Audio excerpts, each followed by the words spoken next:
NEET छात्रा संवेदना की बायोलॉजिकल रिपोर्ट में क्या है, इसके बारे में आपको बताएंगे। दूसरी खबर होगी कहां चल रहा था जिम जिहाद का खेल, और तीसरी खबर आपको बताएंगे शकील अहमद ने राहुल गांधी को लेकर क्या कहा, इसकी कहानी भी आपको समझाएंगे। और चौथी खबर होगी बिहार की राजनीति में कर्पूरी क्यों है जरूरी। इन सभी खबरों पर बातचीत होगी, लेकिन शुरुआत सबसे पहले पुलिस सूत्रों के अनुसार छात्रा की मौत मामले में फॉरेंसिक विभाग ने अपनी बायोलॉजिकल रिपोर्ट पुलिस को सौंप दी है, और इस रिपोर्ट के मुताबिक छात्रा के अंडरगारमेंट्स में मेल स्पर्म की पुष्टि हुई है, यानी कि पोस्टमार्टम रिपोर्ट में सेक्सुअल हरासमेंट का समर्थन किया है। सवाल है आखिर दोषी कब होगा गिरफ्तार, और क्या किसी को बचाने की कोशिश हो रही है। ये रिपोर्ट देखिए फिर खबर तो समझिए।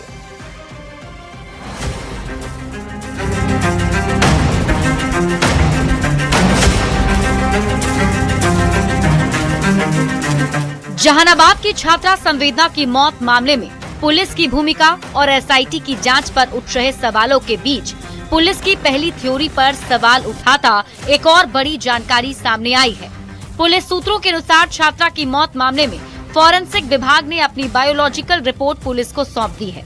इस रिपोर्ट के अनुसार छात्रा के अंडरगारमेंट्स में मेल स्पर्म की पुष्टि हुई, यानी कि पोस्टमार्टम रिपोर्ट में सेक्सुअल हरासमेंट का समर्थन किया है। अब पुलिस को उस सस्पेक्ट को ढूंढना है जिसने छात्रा के साथ गलत किया है। इसके पहले पटना एम्स के फॉरेंसिक साइंस डिपार्टमेंट के एचओडी डॉक्टर विनय कुमार ने कहा था कि मामले की तह तक जाने के लिए गठित एसआईटी के सौंपे गए अधूरे दस्तावेजों के चलते एम्स पटना की मेडिकल जांच प्रक्रिया बुरी तरह प्रभावित हो रही है। Right from observation of the ये videograph of the postmortem procedure, forensic science laboratory report, क्योंकि आधे अधूरे डॉक्यूमेंट के बेसिस पे कुछ भी बोलना वही हाल हो जाएगा जैसे अश्वस्थामा हतोहंते का हो गया था। सवाल है क्या इन आरोपों में सच्चाई है कि पहले पुलिस किसी को बचाने में लगी थी और अब एसआईटी पूरे मामले की लीपापोती की कोशिश कर रही है। न्यूज़ 18 के लिए पटना से अमित कुमार और दानापुर से अमरजीत शर्मा के साथ ब्यूरो रिपोर्ट।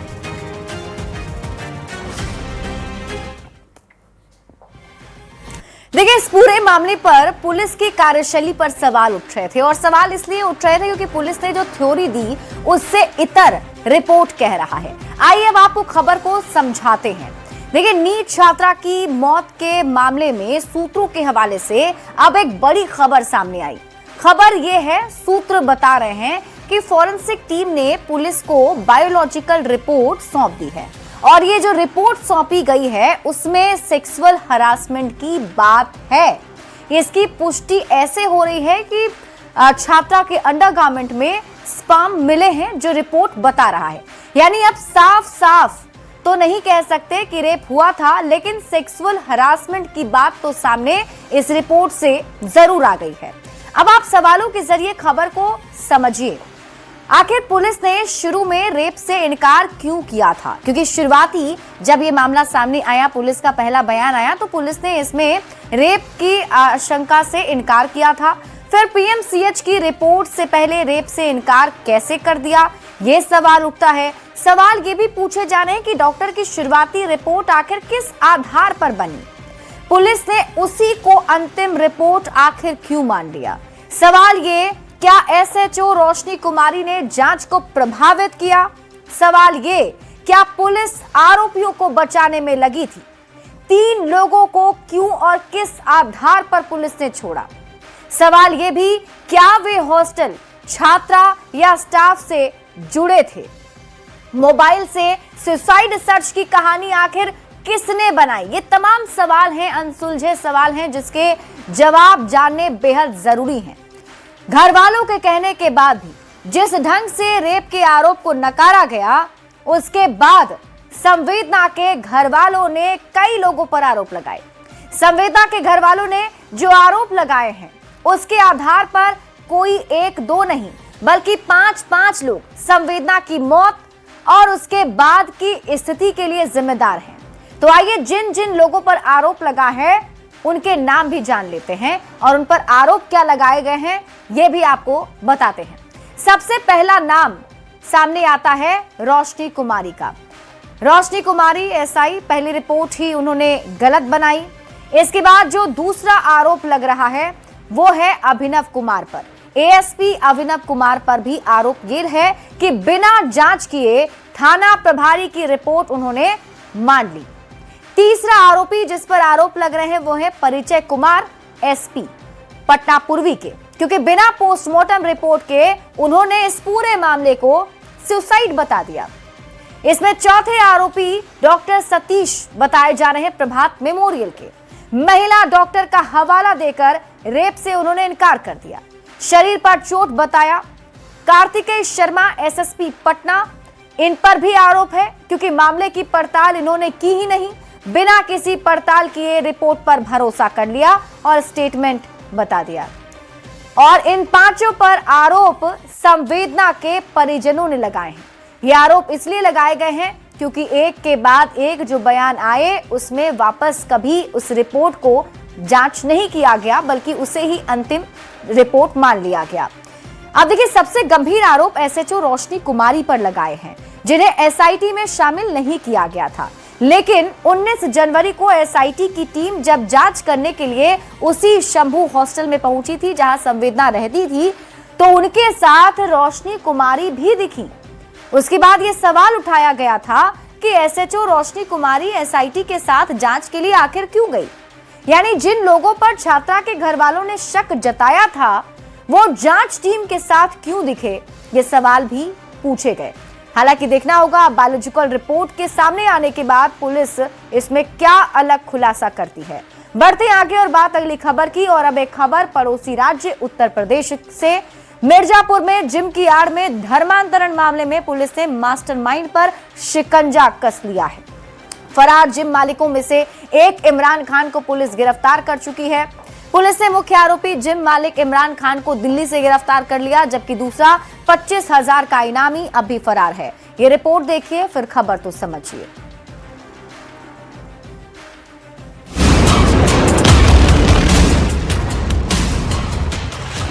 दोस्ती प्यार फिर धर्मांतरण का जाल। धर्मांतरण की कसरत, लव के पीछे नफरत। जिम जिहाद। उत्तर प्रदेश के मिर्जापुर से निकला यह शब्द आजकल पूरे देश में चर्चा का विषय बना हुआ है। खुलासा तब हुआ जब जिम में दोस्ती प्यार और धर्मांतरण के जाल की पीड़ित लड़कियों ने पुलिस को बताया। लड़कियों ने बताया कि मिर्जापुर में जिम की आड़ में ऐसा जाल बुना गया कि लड़कियां उसमें आसानी से फंस तो गई, लेकिन जब उन्होंने इस जाल से निकलने की कोशिश की तो वो फेल हो गई। जैसे जैसे जांच तेज की, जिम जिहाद के रैकेट का पर्दाफाश होता गया। खुलासा होता गया ब्लैकमेलिंग और एक्सटॉर्शन का। आरोपियों पर 6 अलग अलग जिम में लव जिहाद की साजिश रचने का आरोप है। जिम के सभी मालिक, ट्रेनर और स्टाफ एक ही परिवार के सदस्य हैं। 70 से ज्यादा हिंदू लड़कियों को शिकार बना चुके हैं। फ्री पर्सनल ट्रेनिंग का ऑफर देकर हिंदू लड़कियों को फंसाते थे। मजाक में हिजाब पहनाकर लड़कियों के वीडियो बनाते हैं, फिर ब्लैकमेल करते हैं। एक ट्रेनर के मोबाइल से 50 से ज्यादा हिंदू लड़कियों के आपत्तिजनक वीडियो मिले। निजी वीडियो से ब्लैकमेल कर धर्मांतरण का दबाव बनाते और फिर भारी रकम भी वसूलते थे। बड़ी बात है कि सभी आरोपी 4 साल में करोड़ों के मालिक बन गए। 8 में से 6 आरोपियों को पुलिस पहले ही गिरफ्तार कर चुकी थी। 25,000 का इनामी अशफाक खान अब भी फरार है, जबकि मुख्य आरोपी इमरान खान दुबई भागने की फिराक में था, जिसको पुलिस ने दिल्ली से दबोचा है। हमारे हस्बैंड को 23 तारीख को सुबह 4 बजे दिल्ली पुलिस से, एयरपोर्ट से मिर्जापुर की पुलिस ने ले लिया है, उनको उठा लिया है वहां से। इमरान के कनेक्शन दुबई और मलेशिया से भी जुड़े हैं। वह कई बार इन देशों की यात्रा कर चुका है। पुलिस को इस रैकेट से और लोगों के जुड़े होने का भी शक है। राज्य महिला आयोग ने भी इस मामले पर चिंता जताई है। Bureau report, news 18।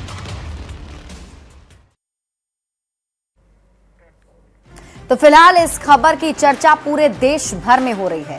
लेकिन इसके पीछे का पूरा मामला क्या है, पूरी कहानी क्या है, वो हम आपको एक एक करके समझाते हैं। जिम जिहाद वाली खबर को अब आप समझिए। मिर्जापुर में जिम के जरिए धर्मांतरण का खेल खेलने का आरोप लगा है, जिसमें यह कहा जा रहा है कि 6 अलग अलग जिम में लव जिहाद की साजिश रची जा रही थी। ये आरोप है। जिम के सभी मालिक, ट्रेनर और स्टाफ एक ही परिवार के सदस्य हैं। अब आप खबर तो समझिए कैसे खेलते थे जिम जिहाद का खेल। तो हिंदू लड़कियां जिम करने आती थी और उन्हें ट्रेनिंग के बहाने ये सभी उनसे दोस्ती करते थे। हिंदू लड़कियों को फ्री में पर्सनल ट्रेनिंग का ऑफर दिया करते थे। फ्री पर्सनल ट्रेनिंग के ऑफर से हिंदू लड़कियों को फंसाया करते थे। मजाक में हिजाब पहनाकर लड़कियों के वीडियो बनाते और फिर उसे ब्लैकमेल करते हैं। निजी वीडियो से ब्लैकमेल कर धर्मांतरण का दबाव बनाते और भारी रकम भी वसूला करते थे। जो लड़की विरोध करती उसका वीडियो वायरल कर देते थे। एक ट्रेनर के मोबाइल से 50 से ज्यादा हिंदू लड़कियों के आपत्तिजनक वीडियो मिले हैं। अब आप खबर तो समझिए। जिम जिहाद में कितनों को फंसाया, तो 70 से ज्यादा हिंदू लड़कियों को शिकार इन लोगों ने बनाया है। और इसका खुलासा कैसे हुआ, तो इसमें 2 पीड़ित लड़कियों ने पुलिस में जाकर शिकायत की। उन्होंने इसके लिए पूरी जानकारी पुलिस को दी। लेकिन अब जिम जिहाद वाले खुलासे से सुलगते सवाल क्या क्या हैं वो जान लीजिए। जिम जिहाद का नेटवर्क आखिर कहां तक फैला है, ये बड़ा सवाल है। सवाल ये भी, क्या विदेशों से भी इसकी फंडिंग होती रही है? सवाल ये, 4 साल में आरोपी आखिर कैसे बन गए करोड़पति? अब इस पूरे मामले की जांच पड़ताल पुलिस की टीम कर रही है। देखना होगा कब तक इस पूरे मामले का खुलासा किया जाता है और ये पता चलता है कि ये नेटवर्क आखिर कहां तक फैला हुआ है। बढ़ेंगे आगे। यूपी के मुरादाबाद की एक हिंदू लड़की के घर वालों का आरोप है कि कोचिंग से निकलने के बाद मुस्लिम लड़कियों ने उनकी लड़की को सड़क पर घेर लिया, बैग से बुर्का निकाला और जबरन उसे पहना दिया। पीड़ित के भाई ने दावा किया कि उसकी बहन को उन मुस्लिम लड़कियों ने इस्लाम कबूल करने का दबाव भी डाला। सीसीटीवी फुटेज आने के बाद सवाल खड़े होने लगे, ये चल क्या रहा है?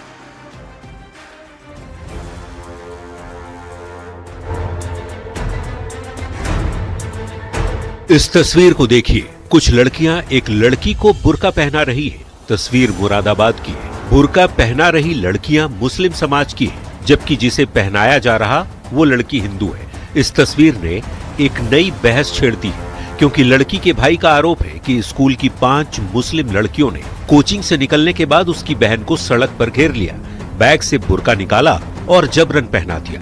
पीड़ित के भाई ने दावा किया कि उसकी बहन को उन मुस्लिम लड़कियों ने इस्लाम कबूल करने का दबाव भी डाला।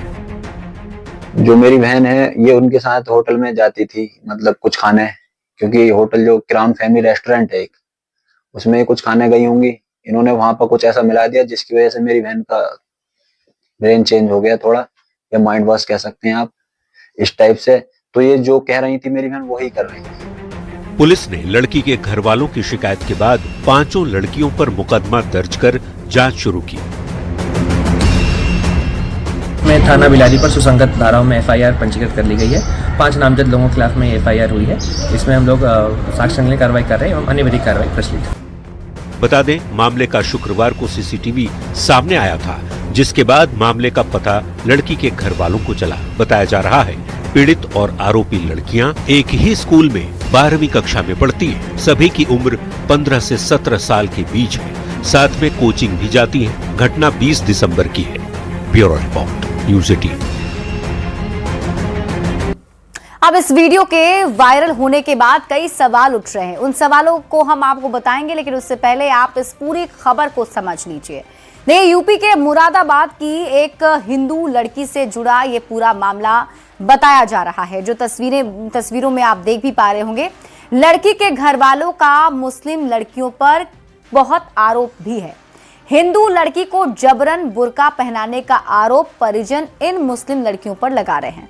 बुर्का पहनाने का सीसीटीवी फुटेज भी सामने आया है। यही नहीं, हिंदू लड़की के भाई ने 5 मुस्लिम लड़कियों पर गंभीर आरोप लगाए हैं।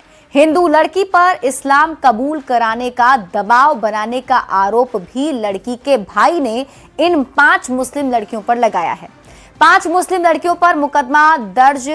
सवाल है कि आखिर ये हो क्या रहा है? कहीं जिम जिहाद तो कहीं बुर्का पहनाने का दबाव। क्या कोई खास तरह का जिहादी षड्यंत्र चल रहा है? क्योंकि ये तस्वीरें कुछ यही बयां करती है। बढ़ते हैं आगे और बात अगली खबर की। पूर्व कांग्रेस नेता शकील अहमद ने राहुल गांधी पर बहुत बड़ा हमला बोला। शकील अहमद ने राहुल गांधी को भारतीय राजनीति का सबसे डरपोक और इनसिक्योर नेता बता दिया है। उन्होंने कहा कि राहुल गांधी को मजबूत और सीनियर नेता को पसंद नहीं करते, उन्हें बॉस वाली फीलिंग चाहिए।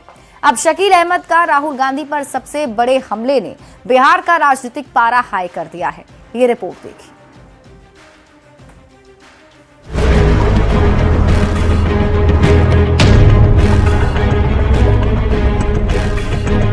कभी सोनिया गांधी के सबसे करीबी और कांग्रेस की कोर टीम का हिस्सा रहे और अब पार्टी छोड़ चुके पूर्व केंद्रीय मंत्री शकील अहमद ने राहुल गांधी पर ऐसा हमला बोला है जो सीधे कांग्रेस की लीडरशिप की जड़ें हिला सकता है। न्यूज 18 के एक्सक्लूसिव पॉडकास्ट में कांग्रेस के पूर्व नेता शकील अहमद ने राहुल गांधी को भारतीय राजनीति का सबसे डरपोक और इनसिक्योर नेता बता दिया। डरपोक एक शब्द है, बहुत अच्छा शब्द नहीं है मगर मैं इस्तेमाल कर रहा हूं। अंग्रेजी में थोड़ा उसके लिए अच्छा शब्द है कि राहुल जी से ज्यादा इनसिक्योर पॉलिटिशियन मेरी नजर से। शकील अहमद का आरोप है कि राहुल गांधी मजबूत और सीनियर लीडर्स को पसंद नहीं करते, उन्हें बॉस वाली फीलिंग चाहिए, जिसको उनको आप जी कहना पड़ता है। He is not comfortable with. News 18 के पॉडकास्ट में शकील अहमद ने दावा किया कि कांग्रेस अध्यक्ष मल्लिकार्जुन खड़गे सिर्फ नाम के अध्यक्ष हैं, असली रिमोट तो राहुल गांधी के हाथों है। यही नहीं, पूर्व कांग्रेस नेता शकील अहमद ने राहुल के संविधान, एसआईआर और मुस्लिम कार्ड को भी पूरी तरह फेल बताया है। राहुल जी अपने हाथ में एक संविधान की कॉपी लेके घूमते हैं, भाषण देते हैं। इधर नहीं देखा नहीं, बिहार रिजल्ट की बात नहीं है। शकील अहमद ने न्यूज 18 के नोएडा दफ्तर में ये बयान दिया और सियासी माहौल गर्मा गया। नोएडा से करीब 1000 किलोमीटर दूर बिहार की राजधानी पटना में शकील अहमद के बयान से सबसे ज्यादा मिर्ची लगी बिहार कांग्रेस के नेताओं।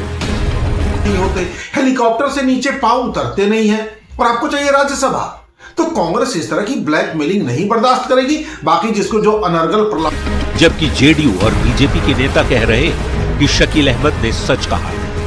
शकील अहमद साहब ने कांग्रेस पार्टी की कलई एक बार। निश्चित तौर पर राहुल गांधी एक नॉन सीरियस, नॉन पॉलिटिकल नेता हैं, जिनके नेतृत्व में कांग्रेस गर्त में चली गई। एक और राहुल गांधी संविधान और एसआईआर के मुद्दे पर माहौल बनाने की कोशिश करते हैं। दूसरी ओर कभी उनकी पार्टी से जुड़े रहे बड़े नेता ने ही उनके दावे की पोल खोल दी है।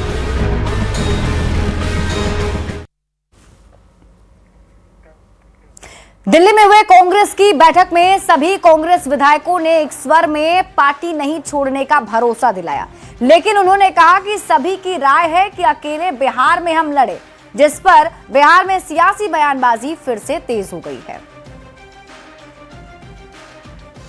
बिहार कांग्रेस को दिल्ली दरबार से बड़ी राहत मिली है। विधानसभा में चुनाव जीतने वाले जिन 6 विधायकों के टूट की अटकलें तेज थीं, वो पार्टी के शीर्ष नेतृत्व से मुलाकात के बाद एकजुट रहने की बात करने लगे हैं। लेकिन इस बैठक ने एक बार फिर कांग्रेस और आरजेडी के गठबंधन पर सवालिया निशान खड़ा कर दिया है, क्योंकि बैठक के बाद वाल्मीकि नगर से कांग्रेस विधायक सुरेंद्र प्रसाद ने कहा कि सभी की राय है कि अकेले बिहार में हम लड़े। राहुल जी का भी मत यही है कि अलग लड़ना चाहिए। राहुल जी का भी मत यही है कि हम लोग अलग लड़ेंगे। तो सवाल है कि क्या बिहार में कांग्रेस आरजेडी से पूरी तरह किनारा करने का मूड बना चुकी है? बूथ स्तर से लेकर प्रदेश स्तर तक हम अपनी कमेटी मजबूत करने जा रहे हैं, अपना संगठन मजबूत करने जा रहे हैं। आरजेडी के नेता कांग्रेस नेताओं को इस तरह के बयान से बचने की नसीहत दे रहे हैं। जो लोग इस तरह का बयान देते हैं उनको शीर्षस्थ नेतृत्व और शीर्षस्थ नेतृत्व के स्तर से जो बातें सामने आती है उसको भी देखना चाहिए। तो दूसरी ओर बीजेपी के नेता कांग्रेस और आरजेडी के रिश्ते पर तंज कसना नहीं भूलते। दिल्ली की बैठक में कांग्रेस ने मान लिया कि आरजेडी बोझ है, अब ये भी मान ले कि बिहार में वे खुद बोझ बन चुकी है। बिहार विधानसभा चुनाव में करारी हार के बाद कांग्रेस की बैठकों में पहले भी आरजेडी से अलग चलने की बातें होती थी। सवाल है कि क्या बिहार में कांग्रेस आरजेडी का गठबंधन टूट चुका है, बस ऐलान की औपचारिकता ही बची है। न्यूज 18 के लिए पटना से रवि एस नारायण के साथ ब्यूरो रिपोर्ट। आज भारत रत्न जननायक कर्पूरी ठाकुर की जयंती है। कर्पूरी ठाकुर की 102वीं जयंती पर श्री नीतीश कुमार ने पटना में उन्हें श्रद्धांजलि दी, जबकि प्रधानमंत्री नरेंद्र मोदी और बीजेपी अध्यक्ष नितिन नवीन ने दिल्ली में उन्हें नमन किया और उन्हें याद किया। इसके अलावा बिहार विधानसभा में नेता प्रतिपक्ष तेजस्वी यादव ने भी श्रद्धांजलि देते हुए सरकार पर निशाना साधा। श्रद्धांजलि अर्पित कर रहे हैं। विनम्र श्रद्धांजलि।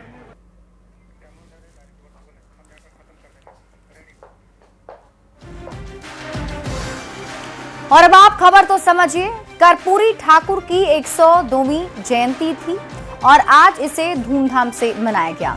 दिल्ली में पीएम मोदी ने कर्पूरी ठाकुर को नमन किया और संदेश दिया, तो पटना में श्री नीतीश कुमार ने श्रद्धांजलि अर्पित की और पटना में तेजस्वी यादव ने भी उन्हें श्रद्धांजलि अर्पित की। अब आप खबर तो समझिए। बिहार की राजनीति में कर्पूरी आखिर क्यों जरूरी है? देखिए, कर्पूरी ठाकुर 2 बार बिहार के मुख्यमंत्री रहे हैं। ईमानदार छवि राजनीति में मिसाल है। कर्पूरी ठाकुर को जननायक कहा जाता है और कर्पूरी ठाकुर पिछड़ा अति पिछड़ा समाज की पहचान है। कर्पूरी ठाकुर ने पहली बार पिछड़ा वर्ग को आरक्षण दिया। मुख्यमंत्री रहते हुए भी उनके चैम्बर में गरीबों की भीड़ लगी रहती थी।